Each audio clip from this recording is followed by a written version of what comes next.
মাংসের একটি টুকরো দিয়ে অনেক মজাদার একটি খাবার তৈরি করে দেখাবো। তৈরি করা এতটাই সহজ আর খেতে এত বেশি মজার যে সবাই আপনার প্রশংসা করতে বাধ্য হবে। রেসিপিটি তৈরি করার জন্য এখানে আমি এক টুকরো গরুর মাংস নিয়েছি। আপনারা চাইলে খাসির মাংস বা মুরগির মাংস দিয়ে রেসিপিটি ট্রাই করতে পারেন। মাংসটাকে ছোট ছোট করে কেটে নিতে হবে। আপনারা চাইলে ব্লেন্ডারে কিমা করে নিতে পারেন বা পেস্ট করে নিতে পারেন। একদমই যে ছোট করতে হবে এমন কোনো ধরাবাঁধা নিয়ম নেই। এখন প্যানের মধ্যে এক এক করে সকল উপকরণ আমি দিয়ে দিচ্ছি। প্রথমে মাংসের টুকরোগুলো দিয়ে দিলাম। এরপর এখানে নিয়েছি আমি দুটো রসুনের খোসা ফেলে দিয়ে কোয়াগুলো নিয়েছি। আর এখানে নিয়েছি আমি পেঁয়াজগুলো একটু বড় বড় করে গোল করে কেটে নিয়েছি। আর এখানে 4-5টি পেঁয়াজ রয়েছে।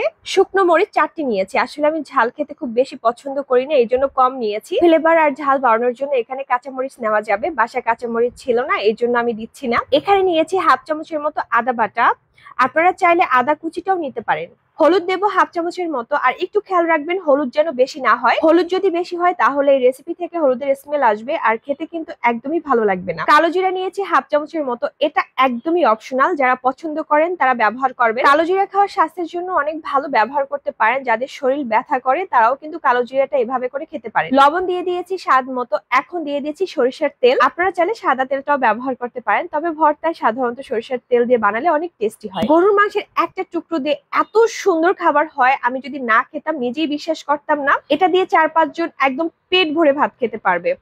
এখন আমি নেড়ে চেড়ে ভালো করে নেড়ে দিচ্ছি। চুলার জাল মিডিয়ামে রেখেছি, ভালো করে ভাজতে হবে। ভর্তাটা কাঁচামরিচ দেওয়ার চেষ্টা করবেন, কাঁচামরিচের ফ্লেভার কিন্তু এর টেস্ট আরো বেশি বাড়িয়ে দিবে। আসলে আমার ঘরে ছিল না কাঁচামরিচ, এর জন্য ব্যবহার করিনি। আপনারা চাইলে হালকা একটু ব্রাউন কালার করে নিতে পারেন। তো এই পর্যায়ে আমি এর মধ্যে অল্প একটু পানি ব্যবহার করব। মাংসটাকে সেদ্ধ করার জন্য ঠিক যতটুকু পানির প্রয়োজন হবে ততটুকু দেবো। এই ধরেন হাফ কাপের মতো দিয়েছি।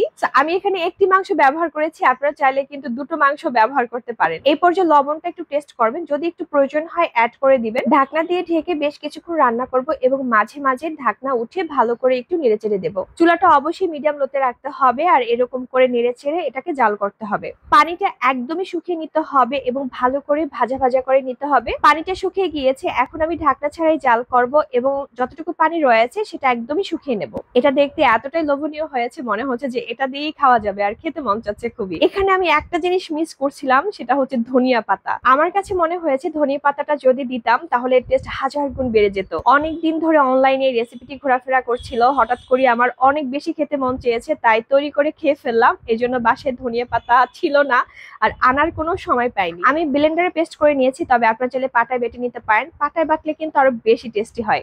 পরিবেশন করার জন্য একটি শুকনো মরিচ দিয়ে দিলাম। বিশ্বাস করেন দেখতে যতটা সুন্দর খেতে আরো বেশি মজা। বিশ্বাস করেন সবাই খেয়ে অনেক বেশি প্রশংসা করেছে। আপনারা বাসায় একটিবার হলো ট্রাই করবেন। আজকের মতো বিদায় নিচ্ছি, ভালো থাকুন, আল্লাহ হাফেজ।